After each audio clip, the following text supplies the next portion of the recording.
All right. Good evening. Thank you for coming tonight. Good evening, Luke, Eric, and Danny. So, I had a different plan for tonight than what you're hearing.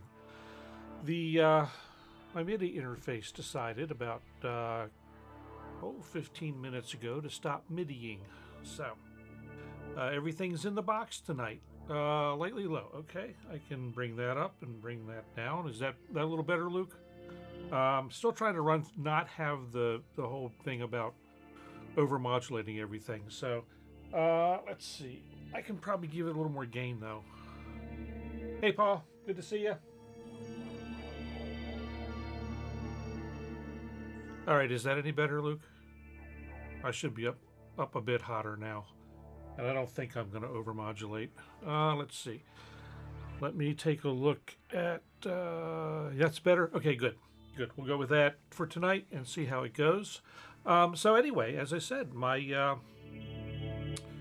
MIDI interface decided about 7:45 that it was going to stop communicating. And all of my external synths just kind of dropped out. Okay, good. Thanks, Luke. All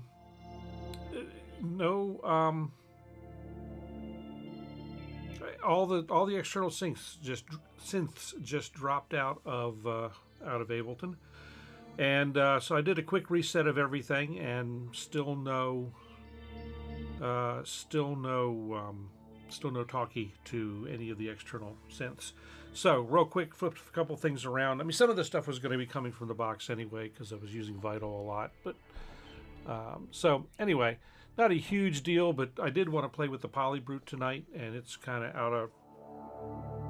it won't even let me set up a channel to listen to it correctly right now, so I just said to heck with it. I'll have to figure it out tomorrow, what's going on.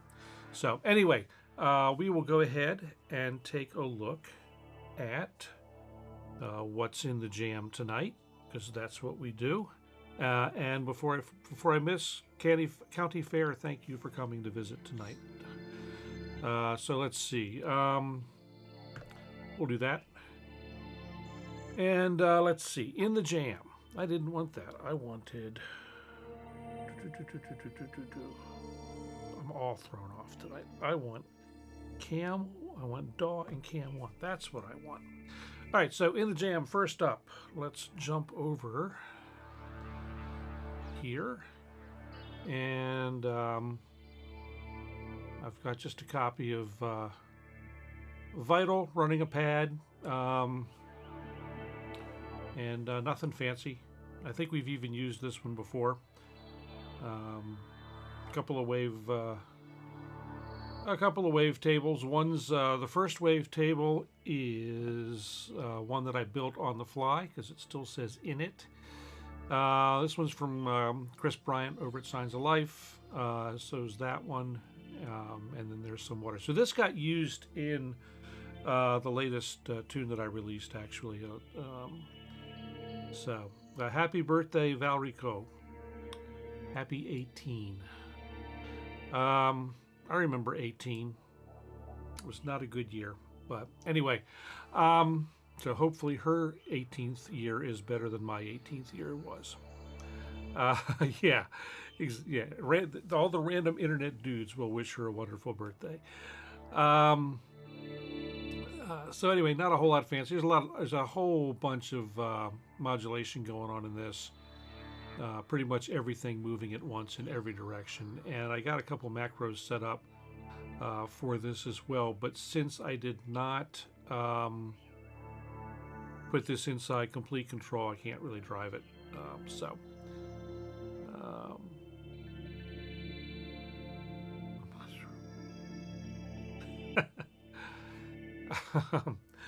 All right, so anyway, that's the pad that's playing. It's going to be our bed for the evening. And so up next, I have an instance of something that I'm calling, the track is called Curated. It's another Vital patch. And this one is unique. So what happens with this one? I'm going to see, I should be able to play it. So let me stop the pad, or at least mute it. There we go. Make that go away. So every time with this pad, or with this this lead, it's a patch called Roll the Dice, and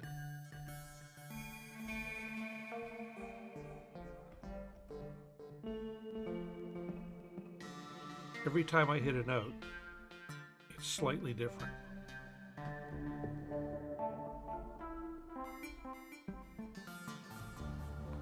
So this is part of my, I've been experimenting a lot with randomness. And so you take this and pair it with a sequence that's about to run. And I'll show you, it's like, look, come on, no hands. So I've got a sequence that's randomly picking notes to play. And as it's doing that, it's also, every time it hits a new note, it triggers a new timbre. From within the within Vital. And so I've been experimenting with this over the last 3 weeks, and so I figured we'd go ahead and use it, talk about that some tonight, and some of the things that I figured out. But we'll get to that. So let's see. The interface that is bad, Paul, is my let me stop that. Is my Mio XL, my Icon Activity Mio XL. I don't know that it's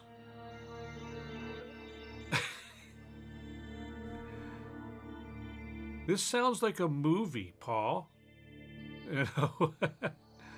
Oh, your niece in Valrico. I missed the in. Okay, sorry. Outside Tampa. I should know where that is then, because I used to be down there. I had family down there for years. Yeah, we both did, Danny.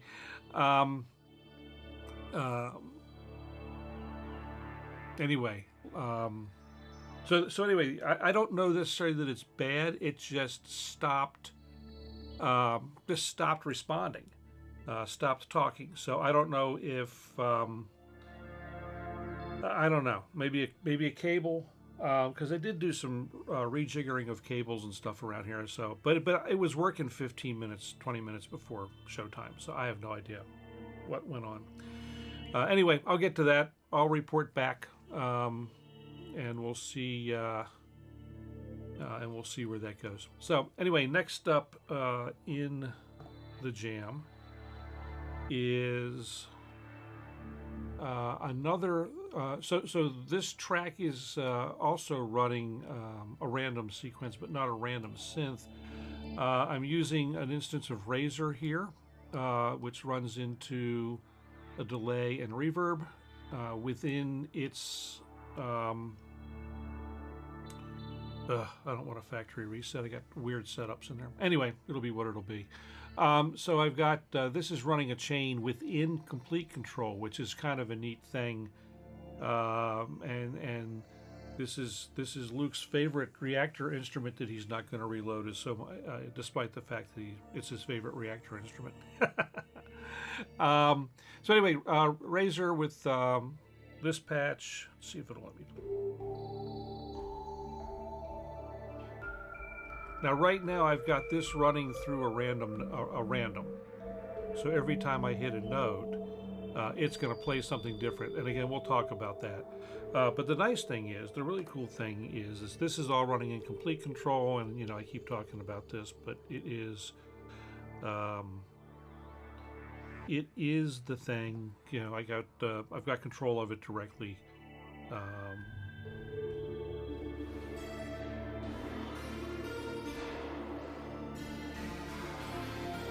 Yeah, this is a neat patch.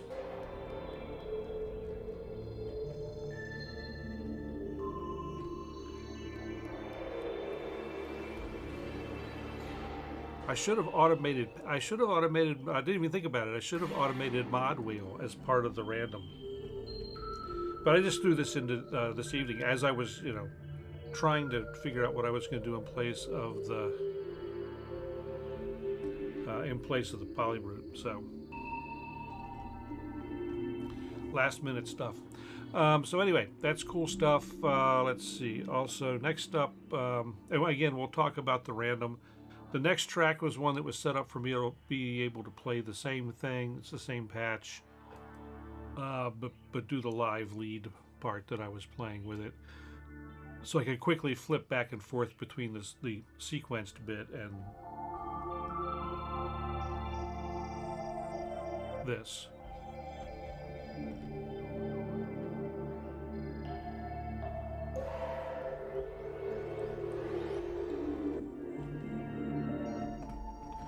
So anyway, that I haven't had. I went ahead and picked up Razor last week, and have had next to no time to do anything with it. But I love the sounds, the presets that I've gone through.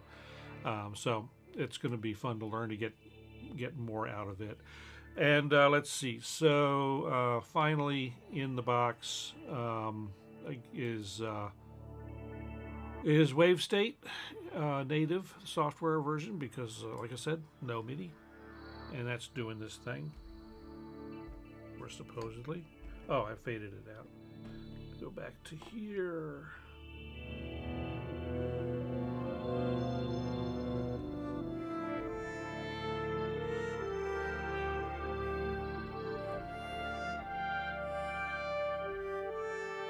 So this is actually one that I did myself. Not anything fancy, just makes pretty tones.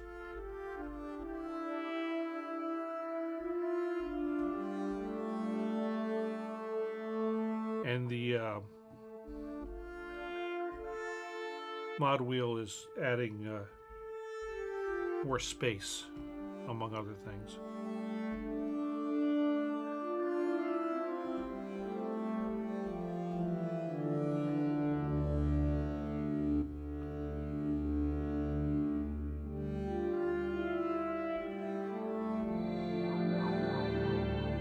So that's what was in the. Oh, and then the percussion stuff coming from my favorite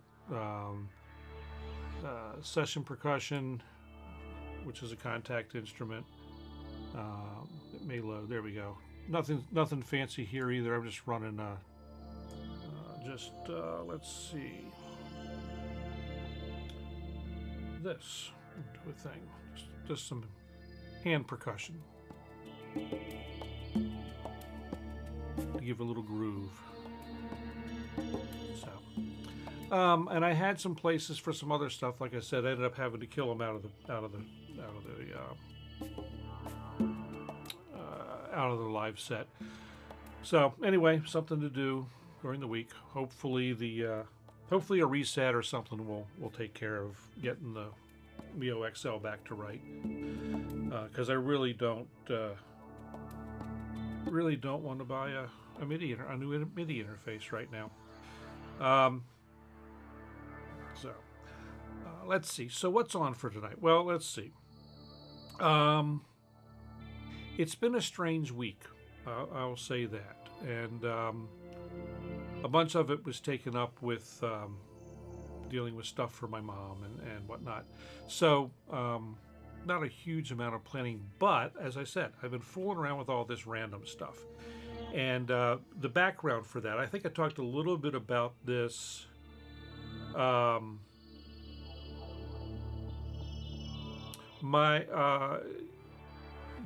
that's what I was thinking, Eric. I can go ahead and back it up, and then using the software, and then it should be all right. No, my audio interface. I'm running Windows, so I can only have one audio interface, and my primary audio interface, which handles all of the audio for mixing as well, does not have MIDI, because it's really more of a mixer with a MIDI interface or with an audio interface function than it is an audio interface, and that was probably a bad choice. Because somewhere I've got just one of those stupid USB to MIDI in, MIDI outs. I'm not above using MIDI through. I did it forever because that's all we had when I first got into this thing. So there was no such thing as MIDI splits and merges and all that crazy stuff. So if I have to, I'll MIDI through stuff, and because the only MIDI instrument out here that I actually use the keyboard on much is the Polybrute itself. I very rarely actually use the keyboard that I want to record anything from the multi-poly, and then 95 times out of 100 I'm playing keys on the Control S anyway. So anyway, let's get into it. Let's enough babbling. I'm pretty good at that. Let's take a look at how I did some of this crazy stuff and the crazy lengths I took to get some of this to work, probably more than I needed to. So this started out as I think I talked about this a couple of weeks ago. Just the one, this one. I talked about this a couple of weeks ago. Chris Bryant over at Signs of Life did a really neat video, and oh, excellent! I can't wait to hear it. The idea was he was using Harmony Bloom to generate these interesting random note, pseudo-random note combinations, and so he was saying it's very difficult, if not nearly impossible, to get a reasonably similar effect in another way. And I took that as a challenge and a dare. And like I said, I think I mentioned this last week or sometime or not. Somewhere I mentioned it. I don't remember where. So I figured this has to be able to be done. And so I set about ways to do it, understanding a little bit about the way Harmony Bloom constructs its sequences, or its pseudo-random sequence things.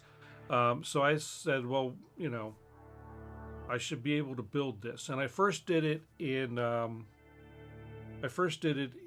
using the SQ sequencer that comes with Ableton Live, and subsequently ate that track, so I can't really show the example of that. of that. It was kind of a pain in the butt. It was kind of a pain in the butt to set up. Chris was right. It's not an easy thing to do. But I hit upon an idea that, Ableton Live has all these fantastic MIDI generators now in version 12.2. So, I started fooling around with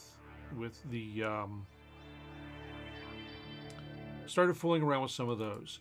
And I came up with these sequences. And if you look down towards the bottom there's the piano roll, which everyone loves.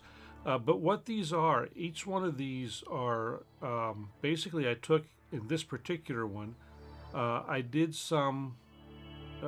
some of the generators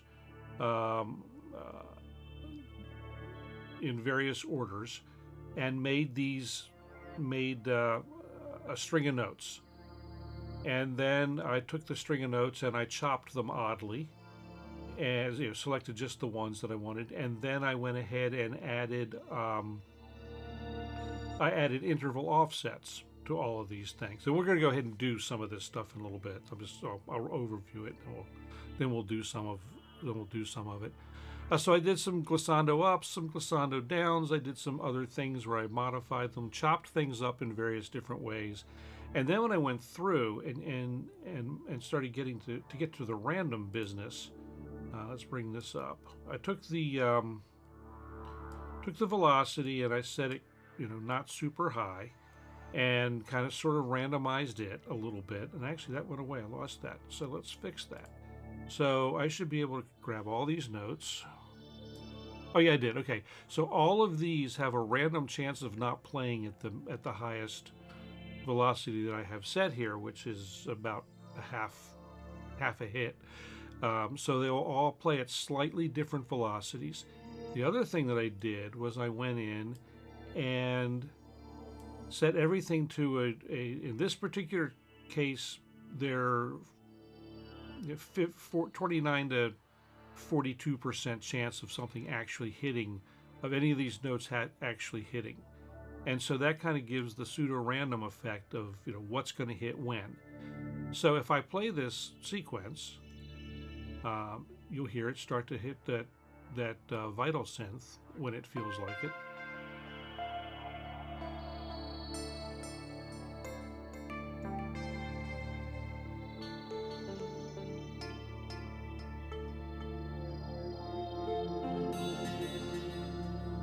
So you can hear as it goes through, not every note hits.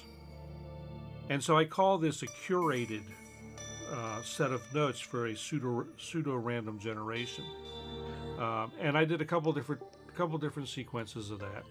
This one's a little more sparse, and you can see a much wider variety of velocities, a much wider variety of chances that these things are going to hit. So this one will sound a little sparser, I think, and a different variety of notes.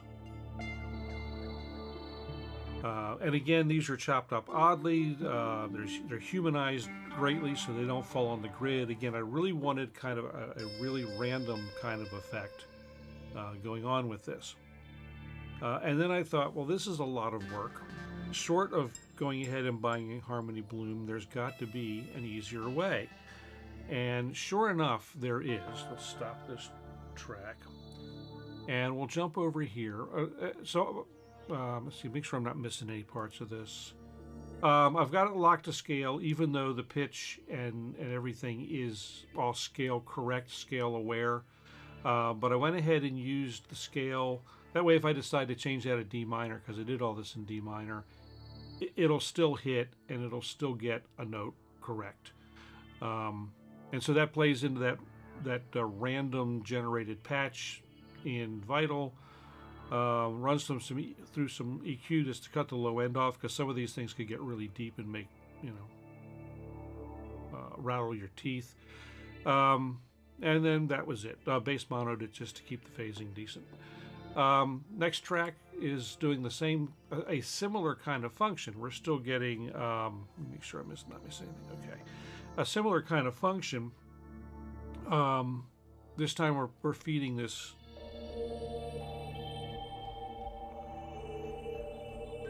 Which I am now playing this So I'm now playing notes, but you notice I'm playing this C.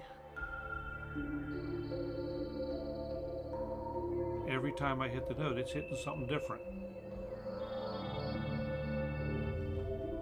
So if I like play a scale,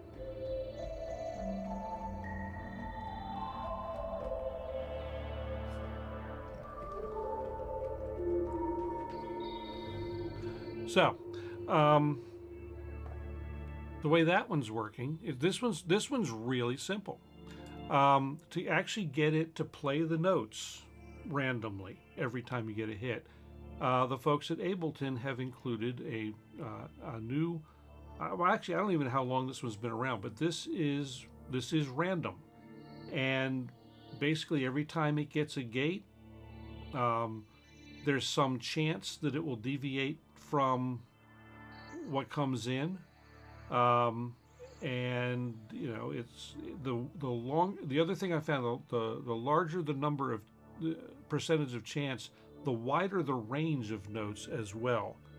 For ages. Okay, you know, so I started looking at these I challenged myself on these things, and you know, I learn a lot, so I love it. You know, it's like, so choices is kind of the number of intervals and sizes of intervals in the randomoscity, and you know, this sets the max of the interval up or down from the note you hit.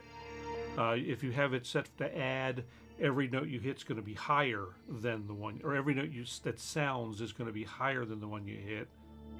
Sub means that every note that you're going to hit is below below the one you hit, and by means up and down. So this is really, this takes and truly randomizes the sequence. So this allows the sequence itself to be a lot simpler. And what I've got here is basically three notes, and we're chopped into, you know, let's see, the grid is 30 seconds. Let's see if I chop this to show this to quarters. So basically I've got eighth notes, I've got 16th notes, and I've got eighth note triplets. So yeah, or eighths chopped into the triplets. And basically when you play this, when I play this sequence, which will take a couple bars because of the weight that I've got set up, at any given time, it's every time it gates. Now I've got, the way this would work, I did the same thing with the velocities. So they're all set to anywhere from 100 to just about 0. And then the chance is set at 6%. So there's only a 6% chance that any given note is going to sound. And it accomplishes the exact effect that I wanted. And if I take this same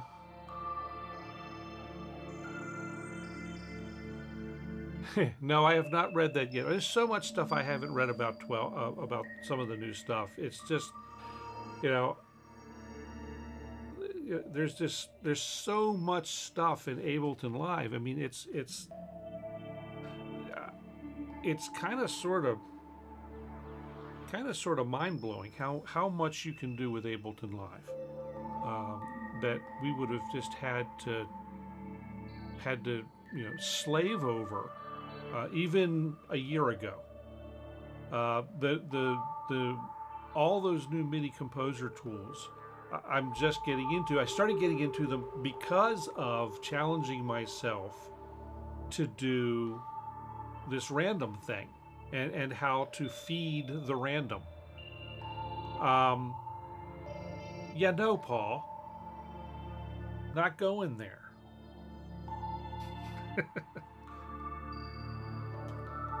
Oh, and I'm sleepy, so I'm hitting a little bit of caffeine, misbehaving. Just the way it goes. I'm kind of in a mood too, so for reasons that I'm gonna not go into too much. there's been drama, and I don't do drama well. Um, so anyway, let's yeah.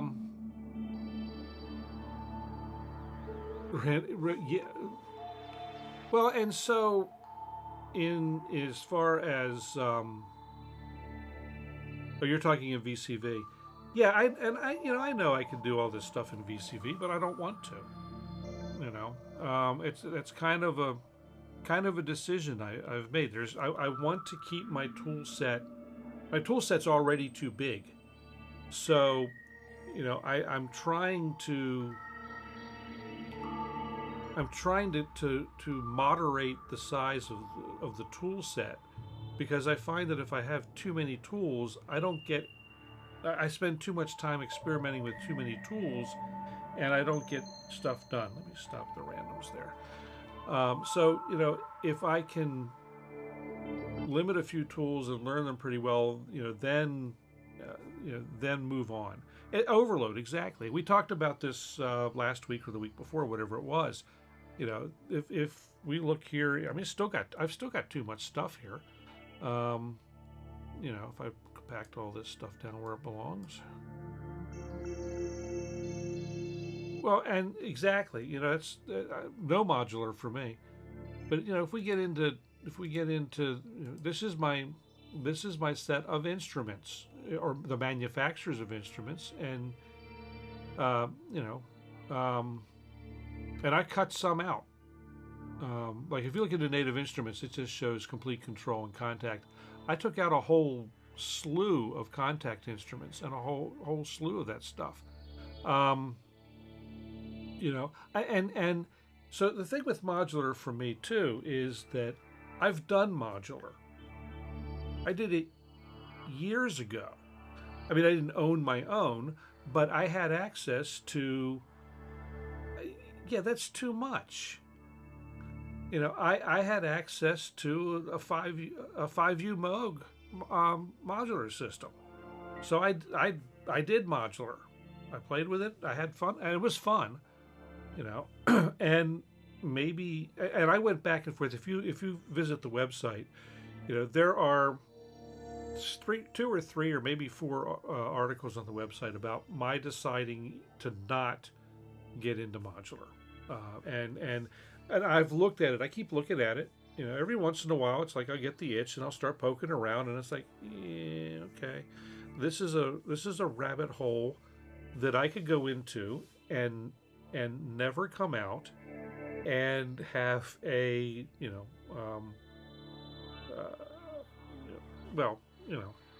spend $1 million, and the Minister of Finance would not be pleased. And so it's a decision that I've made. I like it conceptually. I love it conceptually. About as much modular as I'm going to do is going to be in Reactor, because Reactor is a fully modular playground under the hood. Replica runs in it. I mean, it's a Reactor instrument. I mean, not Replica.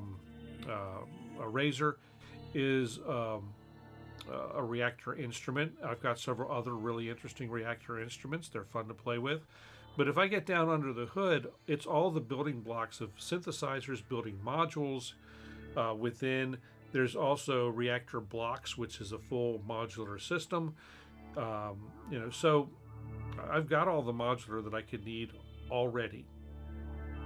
And when you start looking too at some of the modern synths that I have, they are modular in nature.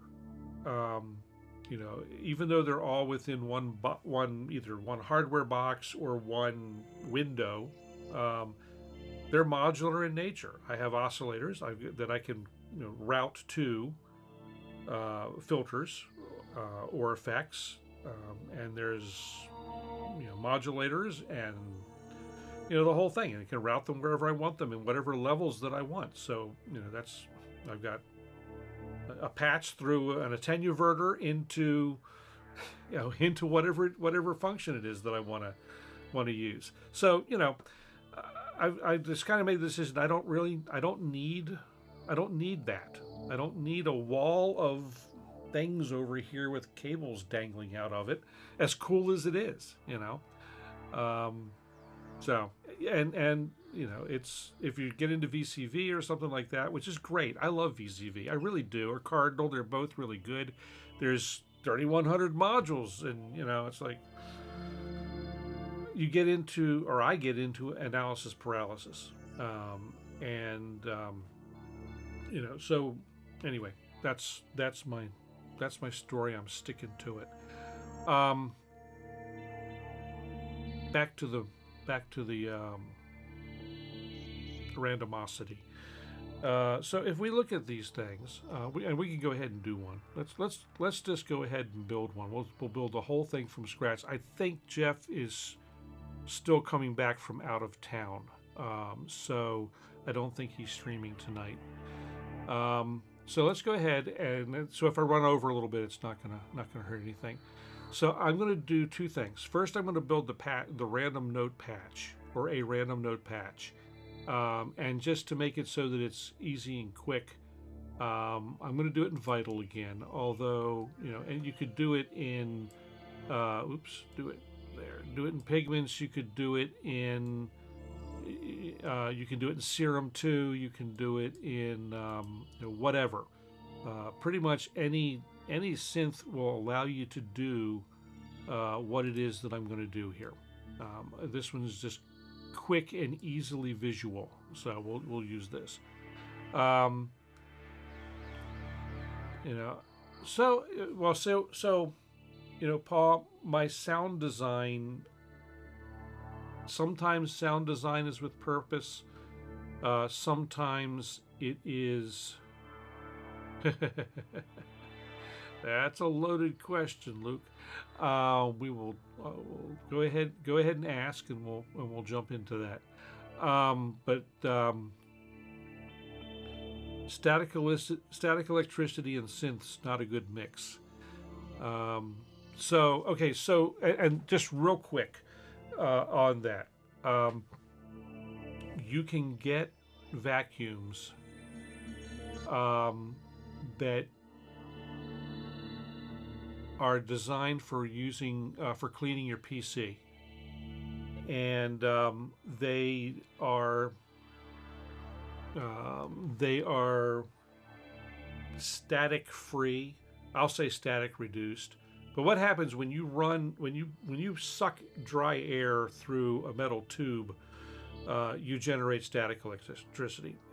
It builds up on the outside of the tube, and boom, you get zaps.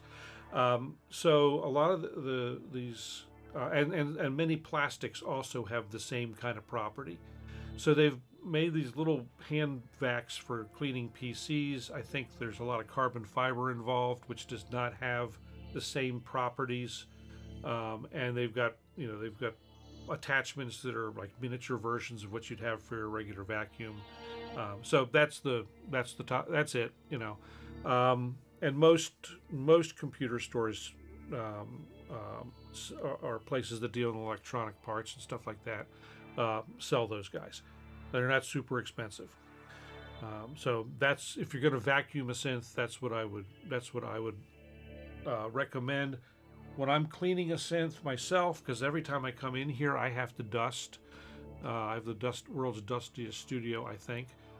This, I don't know where I got this, unfortunately, but this is an anti-static fuzzy brush, so I can dust away with this without any fear.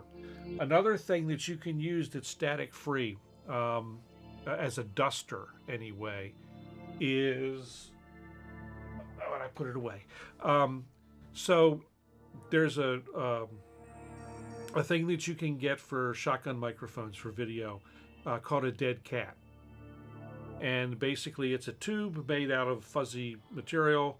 That fuzzy material is typically anti-static, because you don't want static charges building up with the wind blowing through it and causing crackles in your audio. So those are a couple of different ways you can do it. Dead cat. That's the term. Yeah, it's a valid way to do it, Luke. But again, you just have to be careful. you have to be careful about the vacuum. I would think you would have to be careful about the vacuum that you use. And that's the old PC tech in me coming out, saying you don't want static near any kind of static electricity near the electronics, especially digital electronics, because static electric charge is what, 30, 40, 50, 60,000 volts at really, really tiny current, but still enough to, vacuum computer equal bad unless you're using the vacuum that's designed for it or built for it. So that's it. And like I said, most better computer stores or electronic stores will have one. Compressed air or canned air, you gotta be really careful with, because when you force air through a teeny tiny nozzle, it gets really cold, and so it's part of how stuff, when you run a gas through compress it through a nozzle, it gets cold. That's part of how the exchanger in a heat pump works.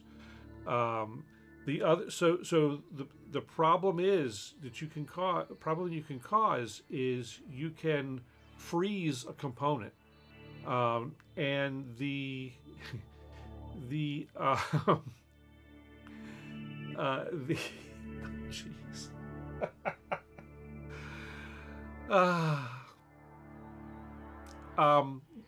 There have been instances where people have this has been going around mostly in the PC space, but people have managed to destroy GPU cards by cleaning them with compressed air. It's the only thing that seems to be the thing, and apparently the cold can either damage the chip internally, or I can see it possibly making a solder joint. If there's a solder joint that's questionable, I can see it causing problems with the solder joint because the other thing is when you make something really cold, it contracts right now, and so so it's something to be really, really careful about. The correct tool, the correct tool to do what Luke wants to do with is an anti-static vacuum cleaner.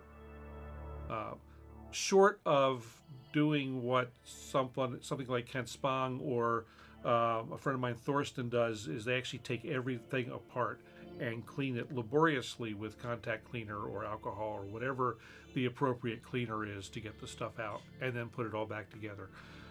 But if it's not a hugely gummed up thing, then, like I said, the little vacuum cleaner, the little anti-static computer PC vacuum cleaner is the way to go. So anyway, okay, back to this. We're going to make a patch that makes random noises. So this is well, the solder sucker is great, but all it's going to do is, the solder sucker is, I don't know how it's going to do with dust and such. If you've got to, yeah. If you've got to, it's great for sucking solder if you're desoldering something, and solder station rework tools are fantastic for that kind of stuff. But I don't think they would be great for doing what Luke wants to do.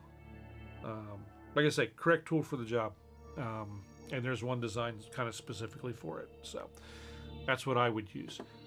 Okay, random patch. So the idea here is, when a note comes in, we want the synth to do something, but we don't, within a range of an idea, but we don't necessarily need it to be specific. So we're going to go ahead and start off simple. I'm going to back the pad down a little bit more so we can hear what we're doing. And let's see, we'll just start. A whole lot doesn't really matter here, but I'm going to go ahead and grab some reasonably decent wavetable to start with. that sounds like correct action, Luke. Definitely sounds like correct action. Let's grab.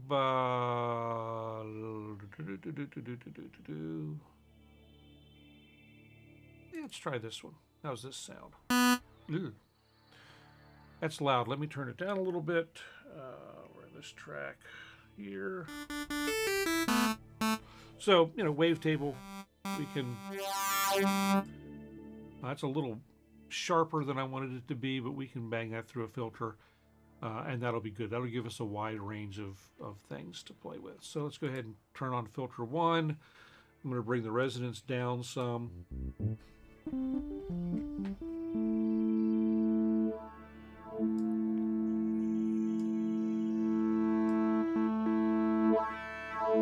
Okay, those are all interesting to start with. We'll give it a little bit. We're going to start with a little bit of unison, maybe 3 voices, and just, you know, handful of percent. All right. So all the things we're going to randomize. We're going to make a lot of. In Vital, you've got up to 4 randomizers, I think, or 3 or whatever it is. Some number of randomizers. You got LFOs that you can do weird things with, and of course envelopes. So first thing I'm going to do is I'm going to start with a random, and take random 1. We're going to turn it to sample and hold, and I do this a little differently than what Chris does, because of the way I'm triggering this a little differently. So I'm just going to leave, right now I'll leave the tempo at 1/4, yeah, we'll leave the tempo at 1/4, and I'm just going to, for now, I'm just going to grab this and drag it to wavetable position. We'll set the wavetable position about halfway up to start, so at 127-ish. We'll take this and we'll make it bipolar so that it can go up and down. So now every time I hit, we're already getting random timbres.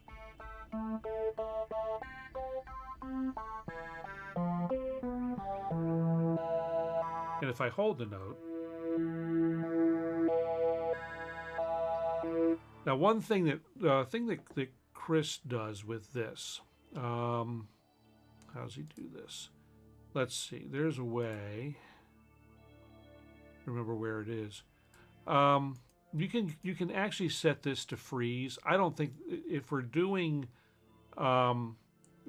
short notes like we're doing with this, I don't necessarily think you need to do the freeze, because we're going to have it re-trigger every time we hit a note.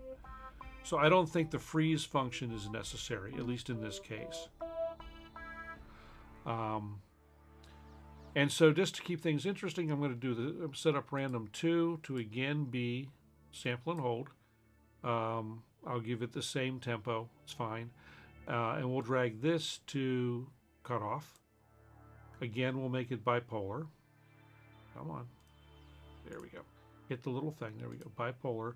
So it'll go up or down. Hey, Kurt.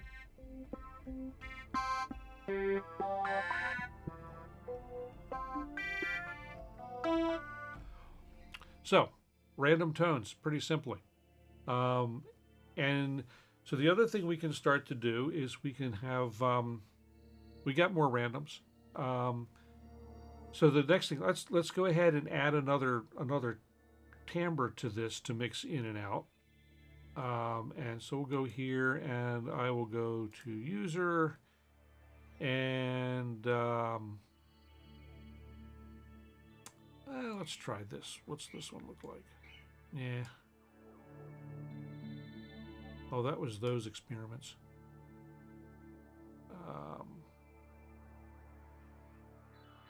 Yeah, that one's interesting. So we'll do the same thing again. I'm going to grab. I'm going to go ahead and grab. I'll use the second random, I think, for this one. And we'll do the same thing. We're just going to grab it right here, make it bipolar, spin that up around halfway.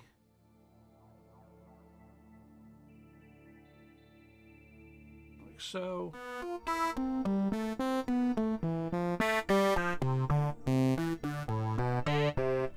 Okay, Okay, let's run this through. Run this through the other filter. What the heck? I'm going to bring the resonance about there. Take the first random, tie that to the filter. Again, bipolar. Slide that up. Decrease the range a little bit.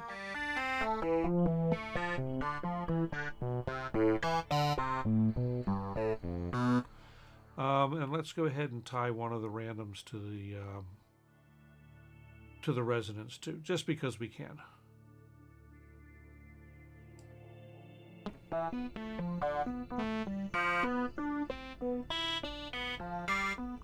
And I'm going to tie that same random to the resonance on this one as well.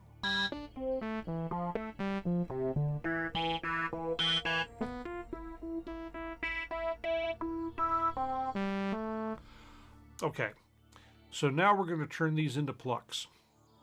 And so to turn it into a pluck, I'm going to do it the simple way. I'm just going to go ahead and use the envelope for amplitude to do the plucking. So to do that, we're going to do a very short attack, no hold. We can, let's see, bring the sustain all the way down, and release is fine at this point. So if I hit this, now when I hit a note, you just get the pluck.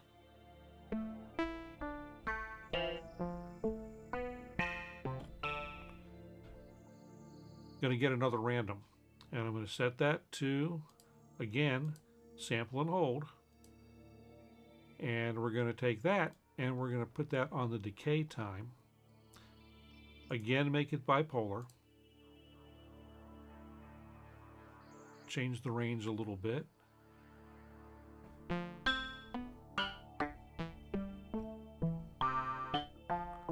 So now we have different ranges.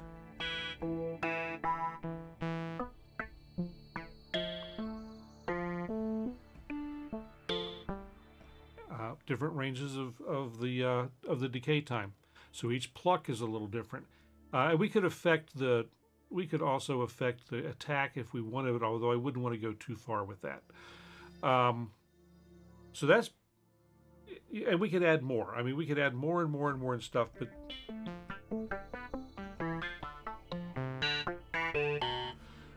the only thing I will go ahead and add to this, I'm going to go ahead and put effects on it. So we'll grab,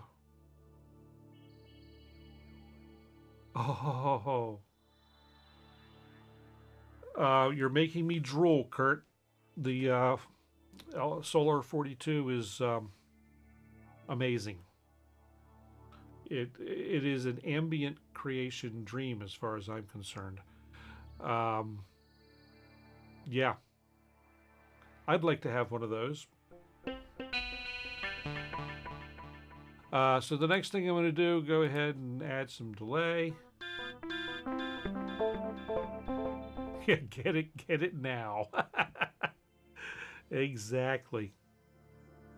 Well, that's my thing. I have the space for it. I don't have on the room. I don't have the space for it in my wallet. So that's one of those kind of things. If it's there are a couple. I keep saying I don't need or want any more hardware or whatever, but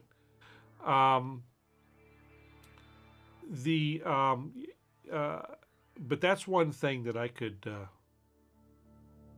change that rule for if I had the money. Again, I'd have to have the money. It's not like it's going to be any kind of impulse buy.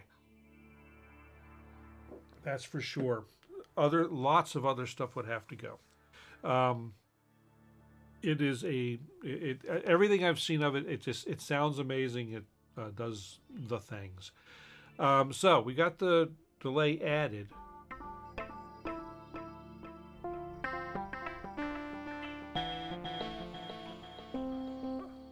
I've got a granular since I've got my. Where'd it go? Oh, here it is. You know, I've got my lemon drop. You know, these little guys don't look like much, but they sound great. And then I've got plenty of granular stuff in software as well. So, and you all know I love granular. Okay, so the next thing I want to do is we've got the delay. I'm actually going to take it out of. I'm just going to put it in stereo, not ping pong for this. I tried this with ping pong, and it was just too much. But it's nice stereo delay is pretty good. Okay, you know what? I'm going to come back to the voice in a minute too, because there's something we're missing, and this needs. But one thing I want to do with this. Still want more random. So what we're going to do too is change the feedback amount depending on the hit. And did that take? Yes, it did. Why am I not? There it is. So again, all of these I'm making bipolar. And we'll just turn that. It has a bit of a range. I'm actually going to turn it down a little bit overall.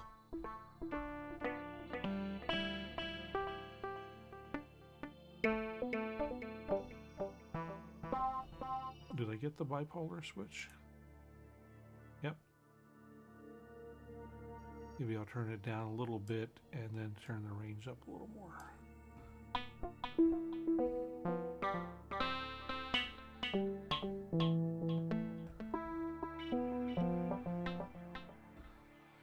And I'll just grab one of these other randoms randomly for the mix level. And what I'm going to do with this, again, I'm just going to go for the bipolar.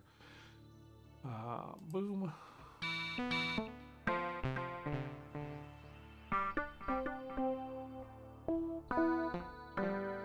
Actually, I think I'm going to take that off. I don't think we're going to use that. I'm going to set the mix and leave it. And we'll just throw reverb on just to give it some space.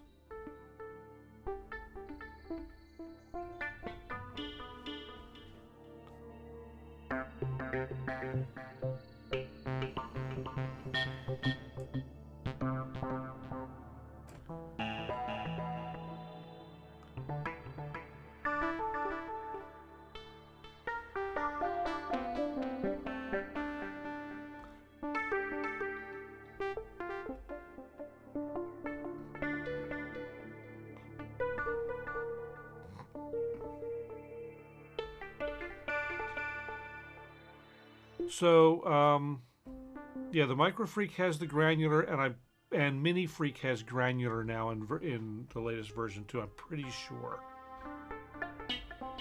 I will say this, at least on the Micro Freak, the granular is fairly limited compared to what I'm used to. Let's put it that way. It's not bad. It's just limited. The functionality is limited. And it does lead to some bizarre results. Yeah, I was thinking earlier today that I need to pull the Micro Freak back out off the shelf and do some stuff with it. I haven't messed with it in quite a while, and it's a fun little synth.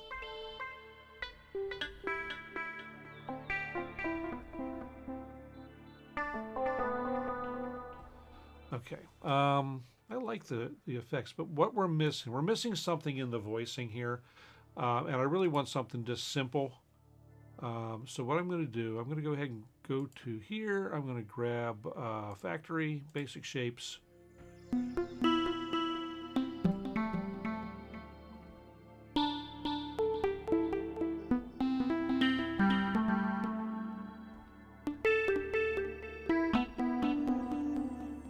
See, just adding the sine wave just to kind of mellow it out a little bit.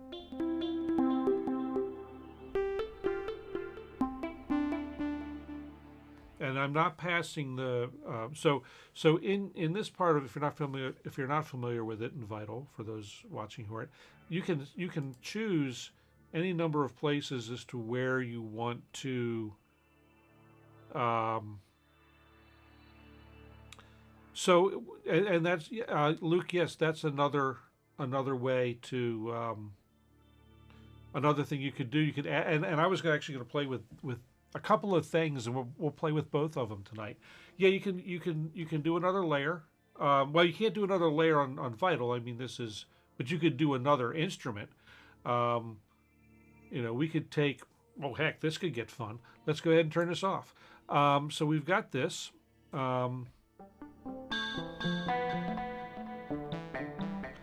And I'm going to save this preset real quick. Save preset. We're going to call this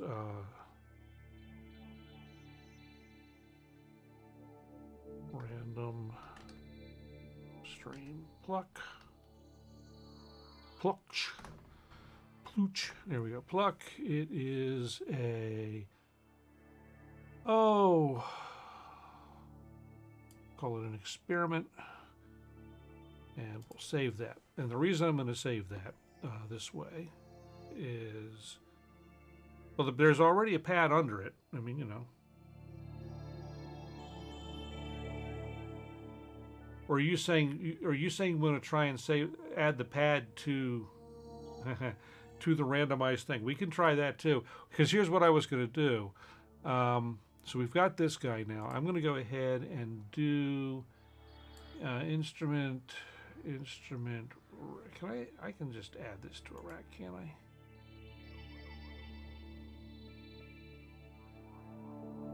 Drum rack. No, I don't want to do that. I'm just going to do this. I'm just going to replace that real quick with a rack. Not external instrument, you dummy. Instrument rack. Read. There we go. So now I'm going to go ahead and grab Vital.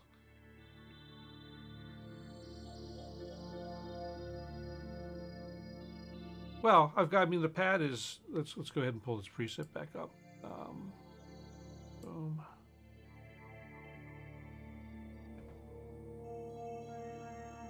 Two chains on you. Right.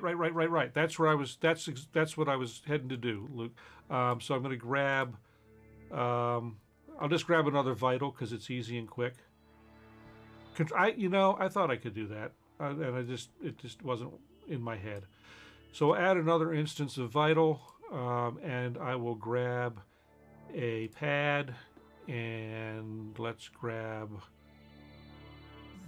this one. What the heck?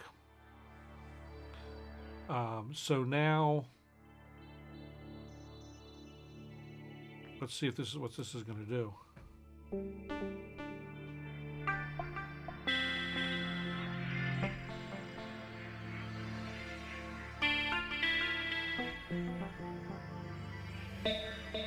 So in order for this to really work, though, I'm going to have to bring the attack way down so that it catches up.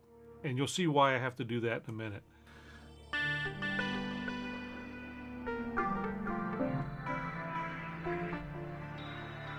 So we will stop the primary pad for while we're listening to this.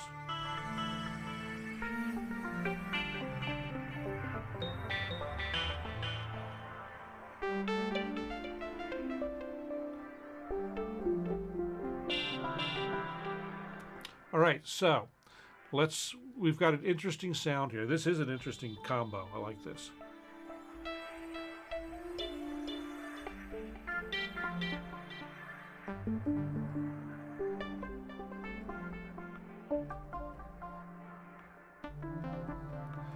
I definitely want to make sure that pad hits all the way before we get off, because with some of these, because once we build the random note track, or part of the track, that's gonna some of the notes will be far too short for the pad to really hit. Okay, so we got that. That's good. Like that. Get that out of the way. So now we're out here on this guy. So the next thing we're going to do, I'm going to put ahead of this. I'm going to grab a couple of MIDI effects. First, I'm going to grab. Well, actually, I don't even just one. Don't even need. Only need the one. I'm going to grab the random, and we'll set that up. We'll set it up to make it scale aware. I'm going to set the chance up a bit. 12 choices works well for me. And set that to buy and maybe an interval of 2. There we go.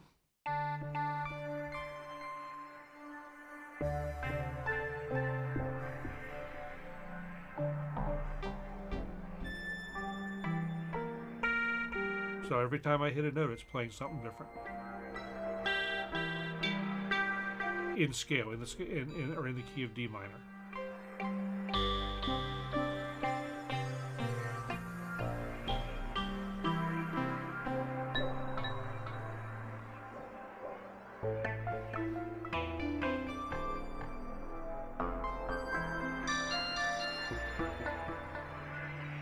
So to see what this would sound like with the sample, we're gonna go ahead and I'll show how to build the sample. But for the moment, I'm going to take this and tell it to get its MIDI from, let's see, random effect. Random effect is this sequence. So now if I play this sequence, it will play the thing. Now it's also playing Razor because we've got Razor on this track. So we can turn that off.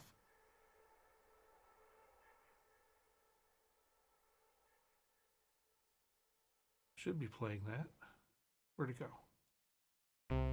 Here we go.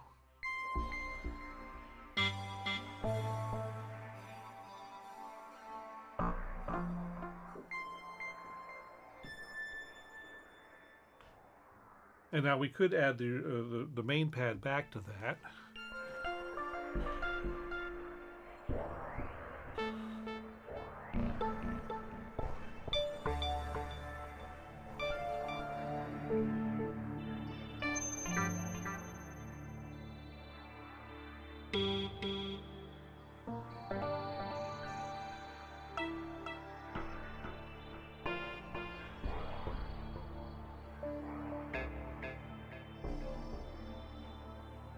So I'm basically at this point getting the same kind of effect, or a very similar effect, to what Chris was doing with Harmony Bloom, but I think building the sequence portion of it, which we're going to do next, is a lot simpler. I really do. So just to get control, we'll stick that back there. We'll build a sequence. Let's see. Let's drag this up so we can see what we're doing. We're in D minor, so what I'm going to do is keep this pretty simple. And because we're using the random thing, it doesn't make a whole lot of difference what note values we choose here, but I do keep them in scale, just in case I end up doing something different.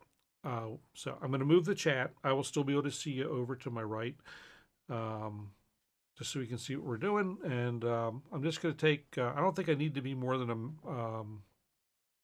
one measure long for this, really.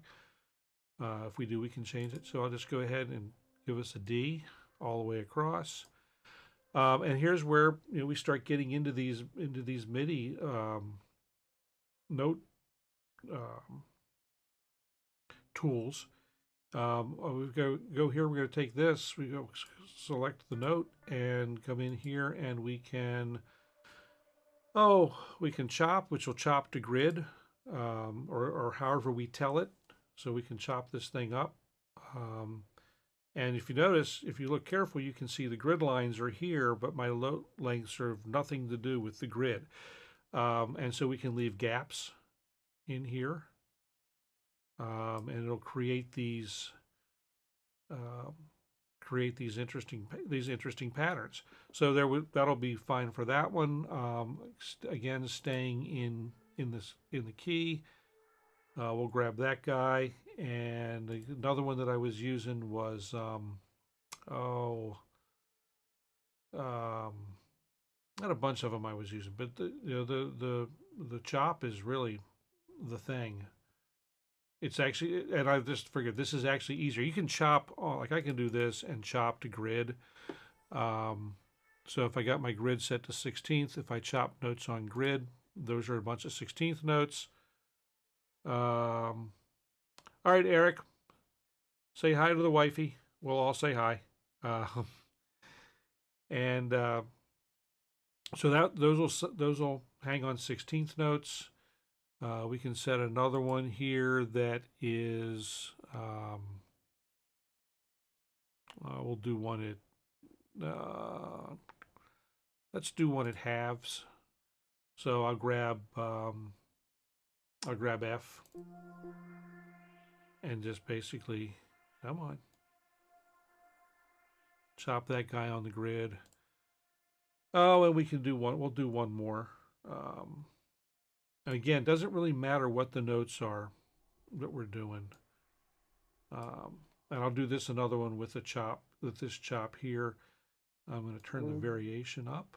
There we go. And we'll change the number of parts.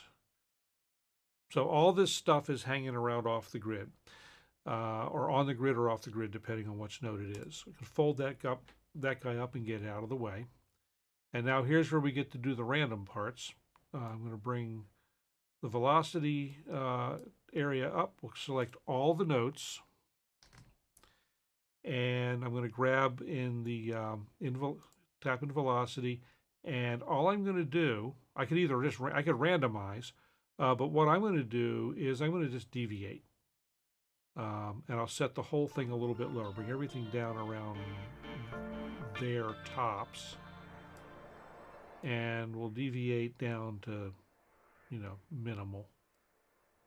And then as far as dealing with chance of this happening, you could randomize the chance if you want, you know, things that are always going to hit. We can also adjust that later.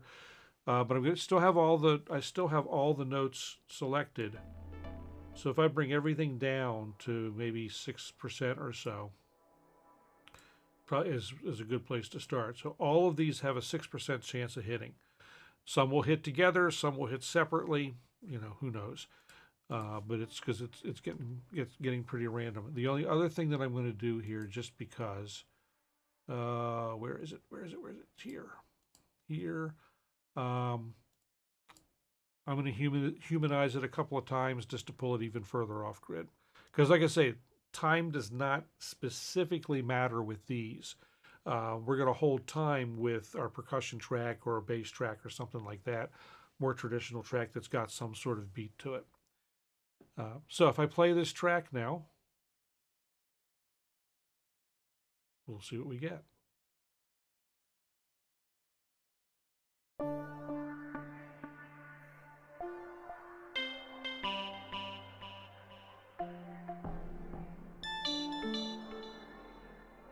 And we can play that over the pad if I hit the right button.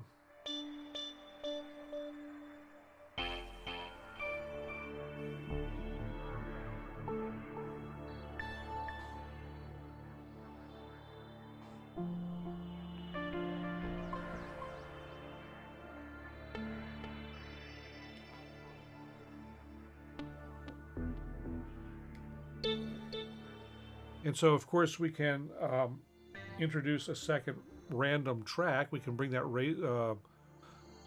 we can bring back that random track playing the Razor instrument. Of course, it will be different. Things will be timed differently because it's.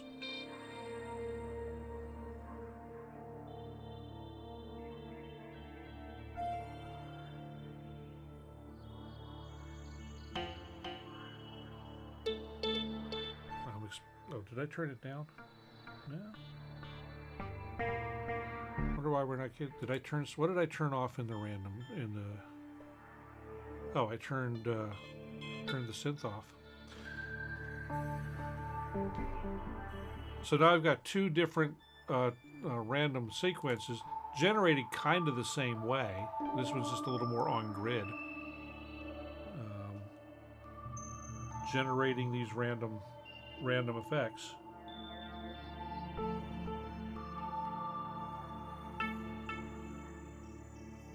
And bring in their percussion.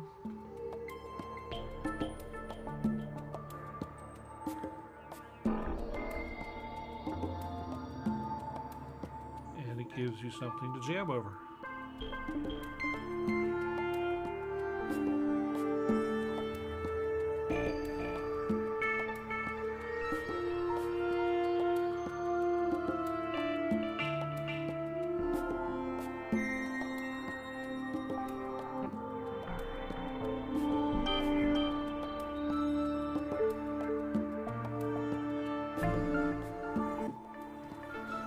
So that's how the whole random thing works.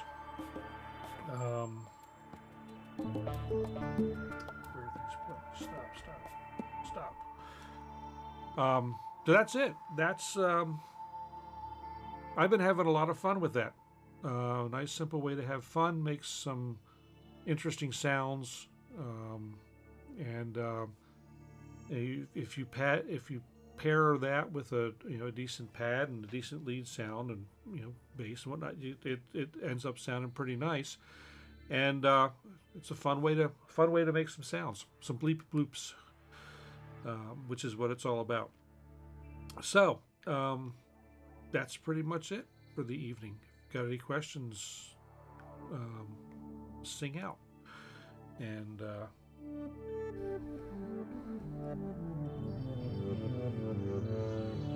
we could one thing we could do, because that one thing was getting a little out of hand. Let's see if we go here.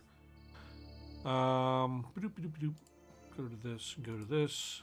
One thing that you can do with the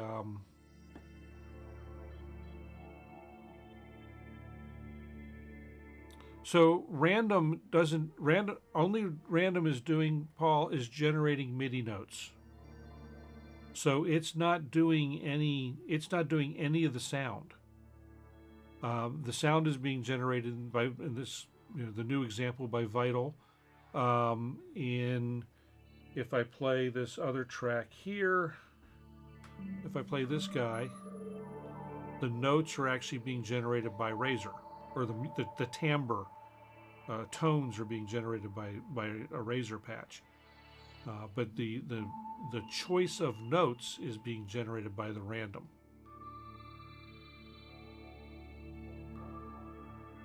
Oh, I don't know. There's a couple different algorithms. It's got random and it's got something called alt, which I don't know exactly what does. Let's see. Alt. Let's see, come on. I have to wait for the, there we go. So alt,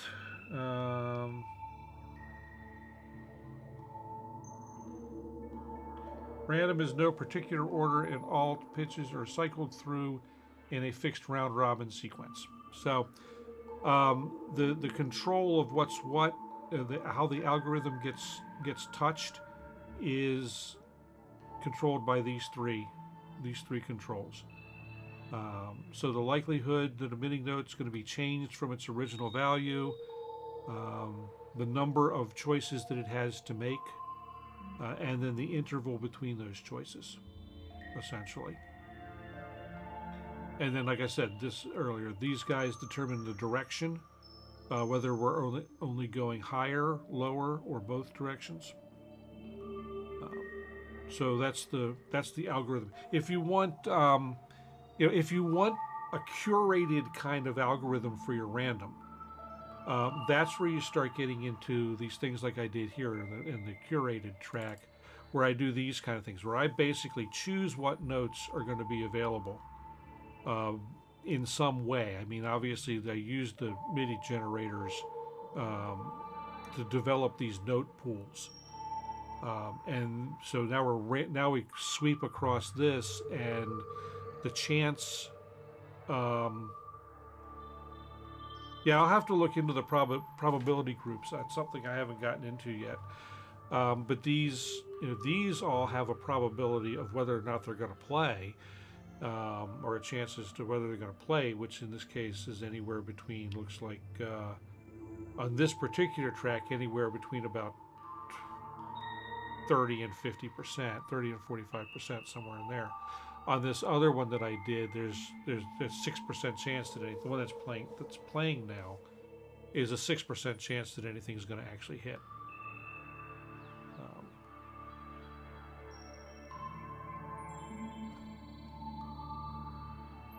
So I'll have to look at probability groups.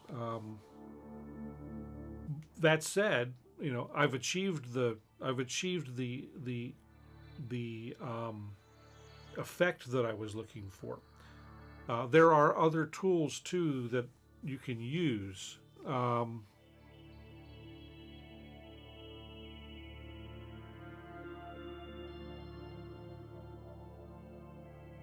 let's see. Gotcha. If and that's where we, there's, I'm sure that's something I'm sure could be built either in, and may already exist in Max for Live, or something could be built in Reactor to accomplish those same things. I'm sure those tools are all there. Yeah, I'm sure most of it already exists. Okay, I'll shut up and play music and go to bed now. How's that?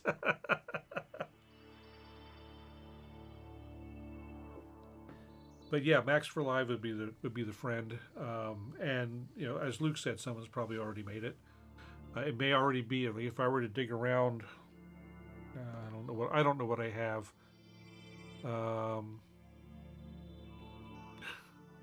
Okay. Let's see. I don't even know. Well, I mean, there are also, and have been, gosh, things we could take and feed into.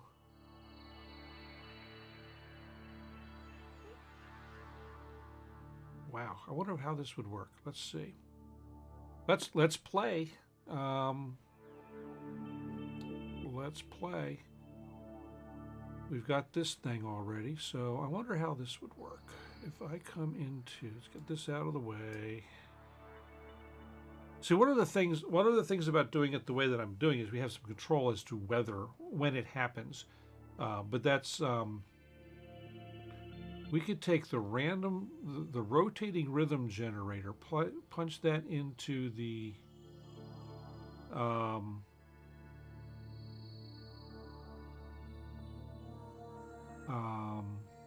yeah, that's a way to do it.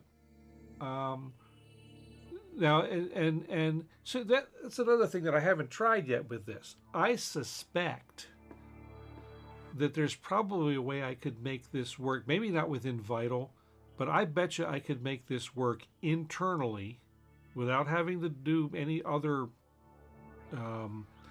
without having to add a whole bunch of stuff in front of and or behind the sound engine.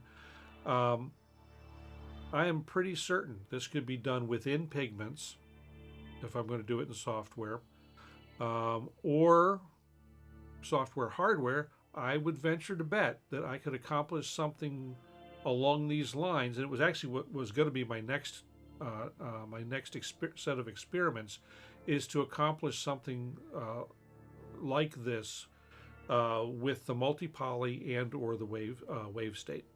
I think both of those, the sequencing in both of those, and probably more the multi-poly than the wave state, but I think the sequencing in those lends itself to this kind of stuff pretty well.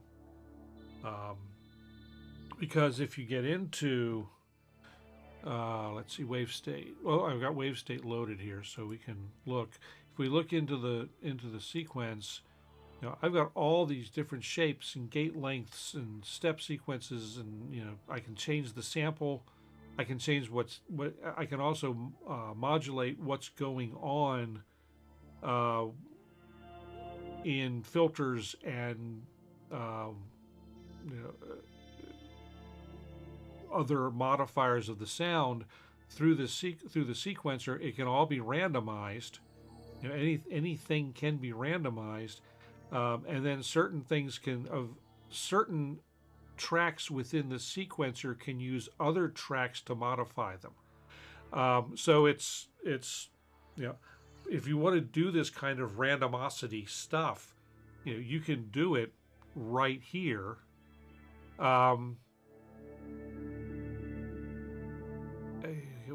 Right, exactly, Danny, and that's what I was thinking. So that's exactly what I was thinking to do on the multi-poly, and you can even go so far with this as to set the entire song up, because we've got 4 layers on both multi-poly and wave state. The whole thing can be generated, and each layer is essentially a synth. Like we can open up.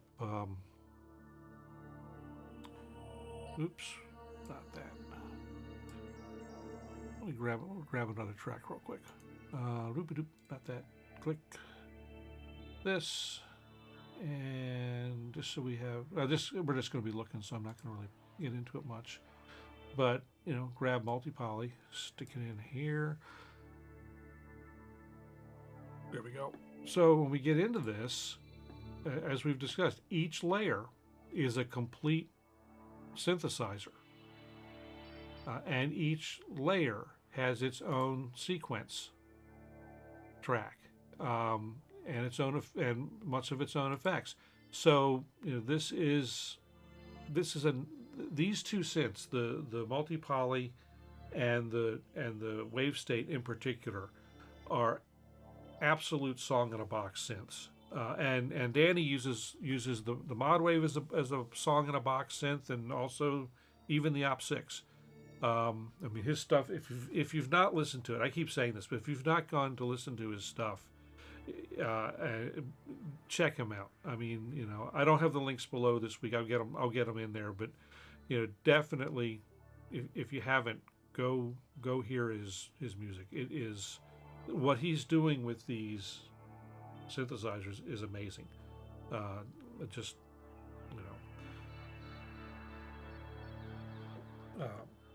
I'll be happy when I get to be a quarter as good at it as he is, to be honest. But I'll tell you, there's a couple different things I've said about, synthesizer possibilities, and one of them is that, and Danny's proof of this. A guy can do anything he wants, or gal, with just the Korg synths, the PiKorgs. Honestly, there's really nothing you can't do with them, and get incredible results. Multi-poly is a sweet little synth. Mine's now ensconced in the studio, and I don't know the only thing I'll say about about these synths, to me, I don't find them to be good on the fly sound design / jam synths because there's so much going on and so much to keep track of as to where you are in the synthesizer at any given time. But as far as using them for composition and sound design, and then performance. Once you've done the sound design and set everything up, they're fantastic for performance. But trying to do sound design on the fly at a jam, I've tried it. I mean, Paul, I tried it a couple of times, and I did not have fun with that aspect of the afternoon. Once I settled on a patch or something, it was okay, but it was just, I wanted to be able to do lots of tweaking and stuff on the fly. The Take 5 works much better for that. So anyway, it has been an evening. Thank everyone for coming to hang out. I'm going to make a little bit of music, and as I said, I don't think Jeff is streaming tonight. So, unfortunately, I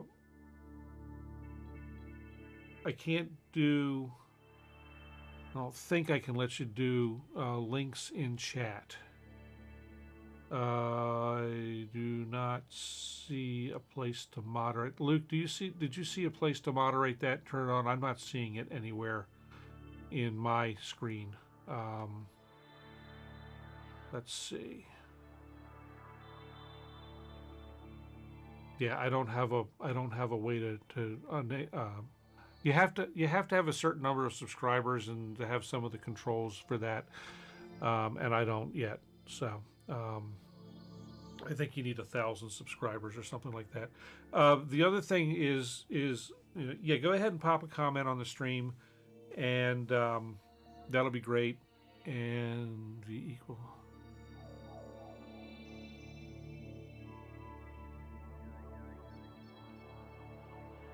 I don't think though that it's not gonna show up in chat. because it's not. I don't have enough subscribers to enable it. There's a YouTube silliness. That's okay, Luke. I was trying to see. Yeah,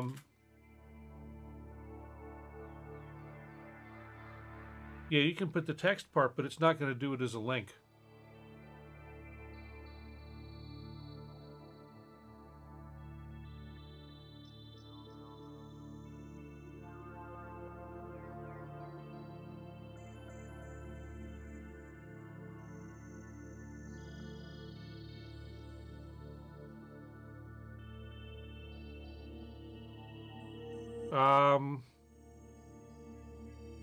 I don't know if Paul's on Discord or not, but what we're trying to do is Danny was going to post a link to his latest, and he's just going to do it in a comment. That's fine, and I'll go ahead and I'll certainly allow the comment because it may moderate it, but I'll allow it when I see it after the show. And the other thing too is if you send it to me if you send it to me in a Blue Sky chat, I will go ahead and post it to the show notes as soon as I'm done. We'll get it done. Either way, we'll get it up there. Whoa! Sorry, wrong note, wrong thing. That wasn't supposed to happen. Go away.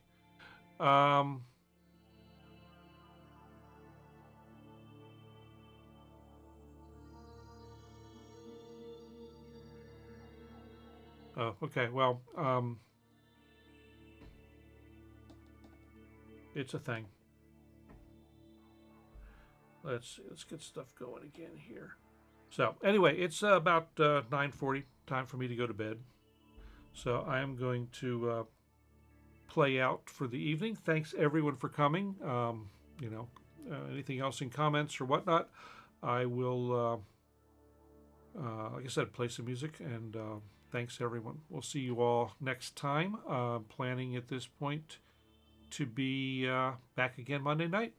So thanks everyone.